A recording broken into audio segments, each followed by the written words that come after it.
কোনো motivational video না, এটা সেই সত্য যেটা মেনে নিতে বেশিরভাগ মানুষ ভয় পায়। কখনো কি ভেবে দেখেছো কেন পৃথিবীর 99% মানুষ সারা জীবন কাজ করে অন্যের জন্য, আর মাত্র 1% মানুষ নিয়ন্ত্রণ করে টাকা, ক্ষমতার, স্বাধীনতা? এর কারণ প্রতিভা না, ভাগ্য না, এর কারণ মানসিকতা।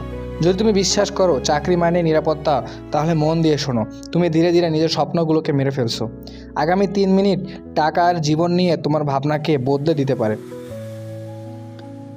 মানুষ তোমাকে ভয় দেখাতে চেষ্টা করবে, তারা বলবে ব্যবসা খুব ঝুঁকিপূর্ণ, তুমি ব্যর্থ হবে, তোমার তো টাকা নেই।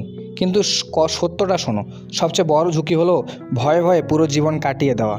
আজকের প্রতিটি সফল ব্যবসায়ী শুরু করেছিল ভয়, সন্দেহ আর কোনো সাপোর্ট ছাড়াই।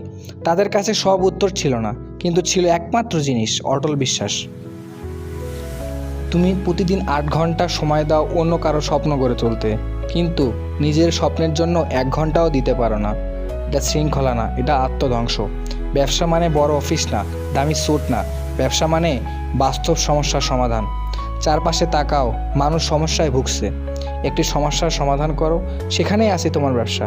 টাকা নেই, তোমার দক্ষতা ব্যবহার করো। দক্ষতা নেই, আজ থেকে শেখা শুরু করো। ইন্টারনেট সব কিছু সম্ভব করে দিয়েছে, তুমি যদি শুধু স্ক্রল করো তোমার মন দুর্বল হয়ে যাবে, আর যদি কিছু তৈরি করো তুমি শক্তিশালী হয়ে উঠবে। ক্রেতারা টিকে থাকে, সৃষ্টিকারীরাই জয়ী হয়। কল্পনা করো, ভয়ের বদলে স্বাধীনতাকে বেছে নিচ্ছ, অনুমতি না নিয়েই টাকা উপার্জন করছো। তুমি শুধু নিজের জীবনই বদলাবে না, অন্যদের জন্য সুযোগ তৈরি করবে। ইতিহাস কর্মচারীদের মনে রাখে না, ইতিহাস মনে রাখে নির্মাতাদের। তাই এখনই সিদ্ধান্ত নাও, তুমি কি আরামেই আটকে থাকবে নাকি শক্ত হতে চাও? আজ থেকেই শুরু করো, বড় করে ভাবো, দ্রুত এগিয়ে চলো।